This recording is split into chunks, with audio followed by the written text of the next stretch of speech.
안녕하세요. 김용진 목사입니다. 이 영상은 성경 통독하시는 데 도움을 드리기 위해 마련한 영상입니다. 통독을 하면서 익숙하지 않은 배경과 내용들로 인해 어려움을 겪는 성도분들이 조금이나마 도움이 될까 싶어 마련한 것인데요. 조금만 관심을 기울이시면 읽으시는데 유익이 있을 겁니다. 그럼 오늘 읽을 부분에 대한 안내를 해드리겠습니다.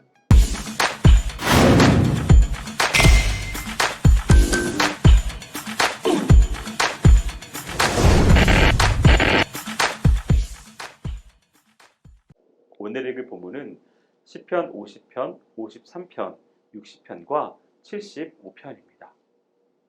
시편 50편은 레위인으로서 다윗 시대의 성가대 대장이었던 아삽이 지은 시입니다. 1절에서 6절은 온 백성의 제사를 받으시기에 합당하신 하나님의 영광과 그분의 우주적인 통치권에 대한 노래의 내용입니다. 7절에서 15절은 참된 제사는 짐승의 피가 아닌 감사하는 마음으로 드리는 제사이며 이런 제사를 드리는 자에게 참 축복이 있을 것임을 노래하고 있습니다. 16절에서 21절에서는 이스라엘 백성들이 입술로는 하나님을 경외한다 하면서도 실상은 하나님이 미워하시는 각종 죄악을 일삼고 있음을 고발함으로써 그러한 죄악을 버리지 않는 한 그들이 드리는 제사는 결코 하나님께 연락될 수 없음을 교훈하는 부분입니다. 끝으로 22절과 23절은 하나님 앞에 가증한 제사를 드리는 자들에 대한 엄중한 경고와 함께 하나님께 대한 참된 예배를 촉구함으로써 본시를 끝맺고 있습니다. 우리는 하나님께 제물을 드리며 우리의 귀한 것을 바쳤으니 하나님께서 복을 주시지 않을까 기대하게 됩니다. 그러나 하나님은 우리의 제물이 필요하거나 그것을 요구하는 분이 아니십니다. 따라서 내가 무엇인가 바쳐서 하나님께 유익이 되겠지 하는 생각을 버려야 하겠습니다.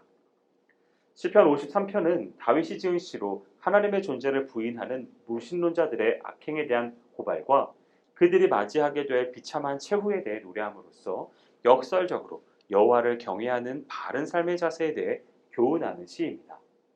1절에서 3절은 무신론적 사상에 젖어 행악하는 자들에 대한 어리석음을 지적하고 있습니다.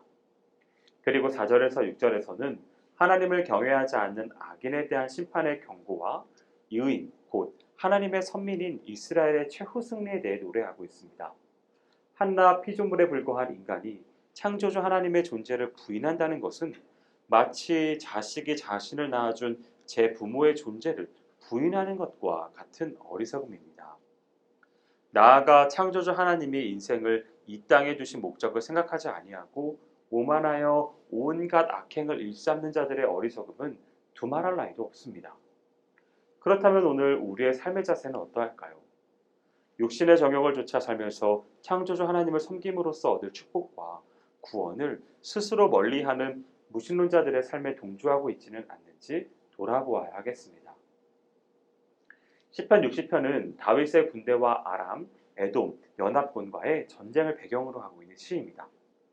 사실 요압이 이끄는 다윗 군대는 이 전쟁으로 크게 승리했습니다.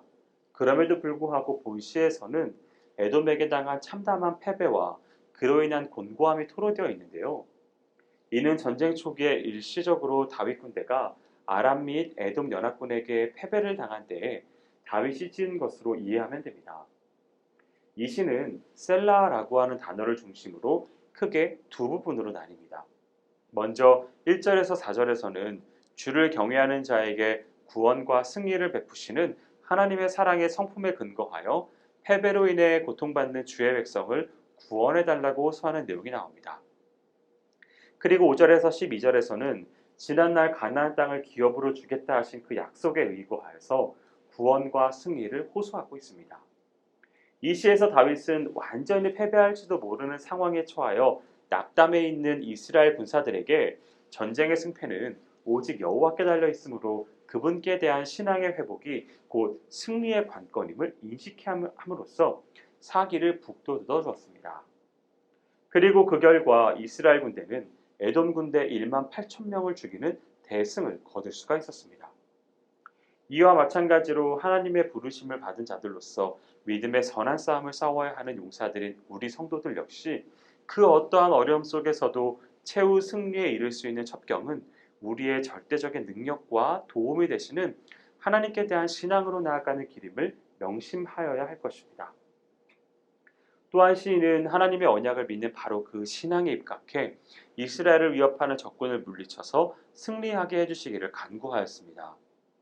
하나님의 언약을 믿는다는 것은 곧 언약을 주신 하나님께 대한 깊은 신뢰와 믿음의 표현이며, 또 하나님은 이런 신실한 자들에게 반드시 구원과 승리를 베푸시는 것입니다. 마찬가지로 오늘날 우리 모든 성도들에게도 하나님의 약속이 주어져 있습니다. 그것은 우리와 함께 하시겠다는 임마누엘의 약속이죠. 우리가 이 약속을 견고하게 붙들 때 하나님은 우리의 삶을 가장 완벽한 승리의 길로 인도하실 것입니다. 시편 75편은 아삽 자손이 지은 것으로 하나님의 공의로운 심판날을 고대하며 지은 시입니다. 이 시는 1절부터 3절에서 하나님의 작정한 때에 있을 심판에 대해 예고하는 부분과 4절에서 8절까지 심판날에 시행될 하나님의 심판의 양상을 언급하는 부분 및 9절과 10절에 공의의 하나님을 찬양하는 부분으로 구분할 수 있습니다. 특별히 본 시는 첫 절과 마지막 두 절이 하나님께 대한 찬양으로 이루어져 그 가운데의 내용을 더 강조하고 있습니다. 강조하고자 하는 내용은 하나님이 이 세상의 주관자요 심판자이심을 인해 마땅히 하나님이 찬양받아야 한다는 것입니다. 여기서 시인은 악인이 아무리 이 땅에서 형통할지라도 결국 이 세상을 공의로 다스리시는 하나님의 징벌에 처하고 말 뿐임을 선포합니다. 특별히 시인은 심판의 때에 멸망받을 악인으로 교만한 자를 부각시키는데, 교만이란 모든 것을 높이고 낮추시는 권한을 가지신 하나님을 무시하거나 대항하여 스스로 높아지려 하는 심각한 죄입니다.